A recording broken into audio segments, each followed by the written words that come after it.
and my colleagues from a bank, we decided to create our own law firm. So what happened then when the war broke out? War Yes. was such a turning point. I never wanted to leave my country. I was happy where I was. I was enjoying my life. I didn't choose to be a lawyer. I wanted to be a pop star, but I didn't make it. Hello everybody, welcome to the next edition of Fishers on the Case, the legal podcast here based in Ashby. So today I've got one of my colleagues with me, Vika. Vika joined us a few years ago now. And I'm going to be asking her some questions about her journey as a lawyer. So then, Vika, we're going to talk today about you and your journey through life and your legal journey in particular. So just tell me, what were you like at school? I had top marks in all subjects. Did you? In every subject except for PE. Oh, okay. But I tried my best. Good. So leaving school, what did you want to do? I wanted to do something which doesn't involve math. Okay. So I've chosen to be a lawyer because at that time at university, lawyers did not study any math at all. Okay. So you went to university in Ukraine and you studied law? Yes, I've studied law for 5 years. Okay. So after you finished university, then what did you do? I started working on my 5th year of university. And I was offered a job at top 5 biggest banks of Ukraine. So I started working as a lawyer there. There was a big law department there. And we were involved in many bank operations like foreign transfers and giving loans to big enterprises. Our branch did not deal with private individuals at all, only with enterprises and business. Okay. So as a lawyer, what were you being asked to check and deal with? Was it documents? Were you be asked to read documents and advise or? Yes, legal advice in connection with different transactions like loans and foreign exchanges, transactions. Okay. We've checked contracts. We also dealt with opening of international bank accounts, and we checked whether representatives of the enterprise had enough authority to open the account and lots of different bank stuff. So how long did you remain with the bank? About 5 years, I think. So after you finished university, you carried on working at the bank? Yeah. Yes. So what made you leave the bank then and have a change? Me and my colleagues from a bank, we decided to create our own law firm. So we started working as partners at our law firm, and we have been working together for another 4 or 5 years, approximately. Yeah, okay. That's a fantastic leap of faith, isn't it, to set up your own business? How did you find that experience? Was it straightforward? Was it difficult? None of us had any experience in running our law firm, and we started from the scratch. And first maybe 6 months we were just sitting without any income. And thanks God, one of our partners, he owned a big office in the center of the city, so we didn't have to pay any rent. Wow, that was very generous. Yes. What city was this you were in? It was Donetsk. Okay. My home city. So, and then we started earning money, and I really enjoyed it because it was combination of freedom and responsibility. So you are responsible only in front of yourself. You do not respond to your boss. You don't have a boss. You are a boss. And it was really good. I enjoyed it. And what was your specialism at that time? So in Ukraine, lawyers normally don't have one certain specialization. Okay. At the university, I've studied all areas of law, absolutely all. So we could work in any area of law, and we worked actually in all areas of law, including family law, litigation, and we also have such area of law as administrative law and economic law. We only didn't work in criminal law. Okay. But not because we couldn't. We just didn't want to get involved in crimes. And So your local client base, was that just from the community that you've lived and worked in? yes, Yeah. Donetsk was a city with 1 million of citizens and lots of businesses, lots of industry. So it was Lots of work. yeah, lots of work for lawyers. And did you employ people as well? Yes, we had secretaries and assistants and accountant, and later we had also lawyers. We employed lawyers As well. So how big was the practice then? So I think the biggest, it was about 15 people. Not big. No, that's still nice Yeah. size, isn't it? Still, it's enough. So, when you set up the firm yourself, did you get advice from another law firm or an accountant to help you, or did you? We had an accountant. You had an accountant But help as you. for the rest, we did everything ourselves. Did you? Yes. Because all of us, we had experience in setting up businesses, and we dealt with this before. And because at university we studied everything, so we basically knew how to do this. Yes. Yeah. Okay. So what sort of challenges did you face at that time then as you were setting up your business and starting out? Was it just the no income, or were there other difficulties as well? The only area we were not very good at was advertising. Okay. So we started learning how to advertise our services, and we also had very similar podcast. One of our clients, he was an owner of a radio. So as a discount, as offer, he offered us to do podcast, but on the radio. So we did this on regular basis for like 2 years. Yes. Yeah. To get working. Yes. That's good. What gave you the biggest headache as when you were a business owner, when you were running this firm with your partners?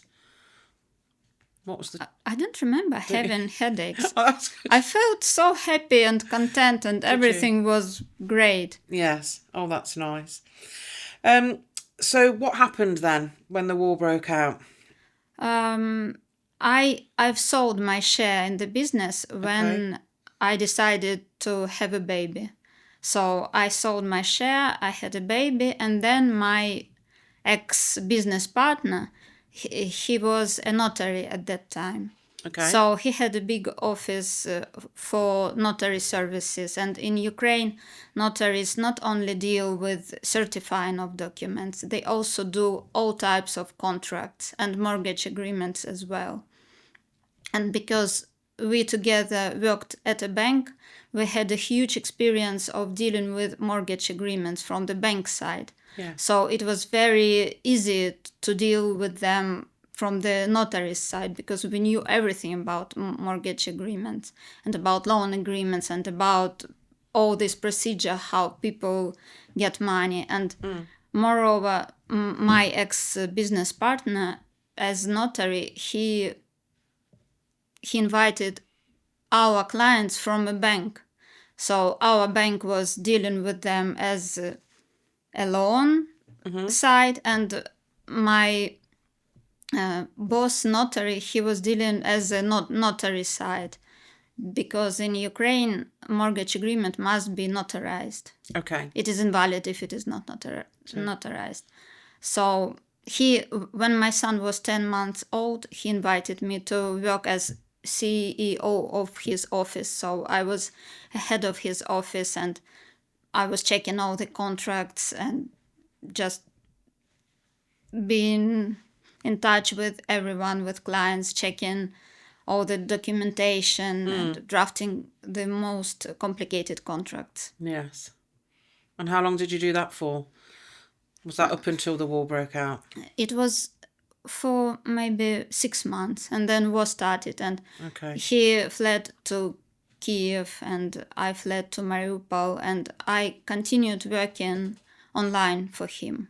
Oh, did you? You could carry on a bit yes, longer. I carried on working for him until my son was 6. And then my son started school, and it was so difficult for him. So I had to leave my job and be a mum, become full-time mother. Yes. But then you came over to Britain. Yes, in 2022. Yes. And what brought you to this part? What brought you to the East Midlands? Why here? My friend from Mariupol, she sadly lost her husband, and she lost her house, and she didn't know where to go with to her sons. So she found a sponsor in Ashby-de-la-Zouch. Ah, okay. And when I was calling her to ask how was she doing and how was she feeling, and she was so happy here, and she said, "Oh, I can find a sponsor for you. Do you want to come? Just for a summer. You can stay here, and your son will go to English school." And it was my dream that my son studies English and goes to English school, because in my childhood I started studying English when I was 6, and it was my dream to go to English school. And here he was offered this free of charge. So we came, and then my husband lost his job in Ukraine, and we had no place to return. Our flat was at occupied territory, so we couldn't go there. So we had no choice, and my husband came here, and we decided to stay here. And you now own your own home here as well, which is fantastic, Yes, isn't it? it is great. And what's the biggest contrast in the difference in the law between Ukraine and here? Is it just too many to mention, too many differences? Law is completely different. Is it? Absolutely different. But at university, we studied common law for a year, so I had idea of what common law was. Ukrainian law is a codified law, so we have strict areas of law, division of law to areas, and each area has its own codified legislation. And Okay. our supreme legislation is our constitution, which is a written constitution. And besides that, English law system is a common law, and our law system is based on Roman law. It is civil law, so they are completely different. Okay. And in Ukraine, the main authority which creates law is our parliament. And in England, parliament creates statute, and judges create their law as well. In Ukraine, judges cannot create any law. So they only can implement or explain legislation, but their decisions do not create new piece of law. This is the difference. Yeah. So currently you're working in the tax and trust department. Tell us a bit about what you do on a day-to-day basis. I deal with wills. I draft wills. I also draft different deeds in order to do trust administration, like change of trustees, winding up of the trusts, deed of appointment from the trust. And I also deal with registration of the trusts with HMRC, and I also deal with tax returns for the trust. And I also do other stuff which my head of department asks me to do, like lasting powers of attorney and anything which is required. Yeah. Does using the tool for HMRC bring into some maths that you never really wanted to do when you were back at school? He knows, my head of department knows that. I told him, so he's very kind in that respect. Good. Kind and understanding. Yes. Oh, that's nice. So how would you describe Fishers in 3 words? Great environment for working. Okay, thank you. So this part of the podcast is called Turning the Tables. So you've now got an opportunity to ask me something. So what would you like to ask me? How did you decide to become a lawyer, and why did you choose your area of law conveyancing? Okay, so I didn't choose to be a lawyer. I wanted to be a pop star when I left school, but I didn't make it. So my alternative then, I ended up at a secretarial school and got secretarial qualifications. And the summer when I finished, the college were offered lots of job opportunities locally in various different industries. And it happened to be a law firm that I went for and I got in. So I started working for a lady who became one of the assistant land registrars at the land registry, so very high up.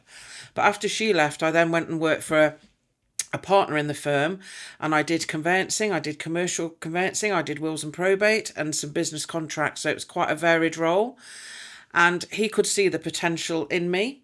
So I did my career is sort of back to front. So when he allowed me to draft documents and do things myself, I then went to college and studied the law.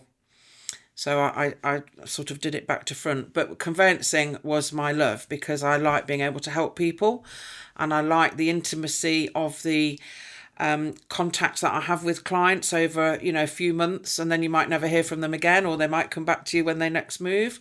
So I like the intensity of the client contact over a few months, and it's nice to be able to do a good job for people. So out of all the experience I had as a secretary, it was conveyancing that I really wanted to do. Thank you. Is that all right? So has there been a turning point in your life that's completely changed your direction? War. Yes, war. Yes, was such a turning point. I never wanted to leave my country. I was happy where I was. I was enjoying my life. So this really changed a lot. And you're still in touch with people back in Ukraine, are you? Yes. Yes. With my family and friends. Yes. And have you been back to visit at all since you've been here? No. I don't have family in Ukraine on the free territory. I have only family on the occupied territory, and you can't go there. You can't visit, no. If you could give your younger self, one piece of advice, what would that be? I would say learn English better, but I learned English, I think, on my top of possibilities. You did, and you were commended for your English at university, weren't you? Yes, I was president of English club at my university. Yeah. How many people were in the club? Was it a big club? Yes, about 100 people. Very good. All students of my course, they were in that club. Yes. And we had regular meetings, and our university, they were very serious about law students learning English, legal English. Were they? So they used to invite very often professors from European universities, from United States, from Europe, and they held meetings with us. We had discussions, forums, and different types of games like moot court competitions. So, and your Ukraine legal qualification, has that helped you in the English legal system in terms of getting a similar qualification here? How's that worked out? My diploma from Ukrainian university is recognized by the UK Ministry of Education, and it is level 6 diploma, so it is valid here. And also I've obtained a paralegal qualification from the University of Law in wills, probate and administration of estates. So have any of your family influenced your career at all? None of my family ever worked in law, so they just did what I wanted. I told them I don't want to learn math, so but they must be proud of you. You will become a lawyer. That's all. But they must be proud of you. Yeah, I hope so. And what do you hope for your son and the future generation? I hope that he will choose something which he will really like, and this area he chooses will bring him lots of money. Of course. And how would you celebrate a win, both personally and professionally? What would you do to celebrate? Have a glass of champagne with my family. Champagne is a theme. And is there a book or a quote or a lesson that someone said to you that sort of really resonates with you? I think I can't say that there is some certain book or a phrase, but I think at university we had such a school of life because we were taught by the best of the best lawyers Were they? you can ever imagine. So I think this gave very good school of life. Yes. So if anyone wants to get in touch with you, Vika, and talk about trusts and wills, how can they reach you? By email. And your email address is? Viktoriia.Smyrnova@fisheslaw.co.uk. Thank you very much, Vika.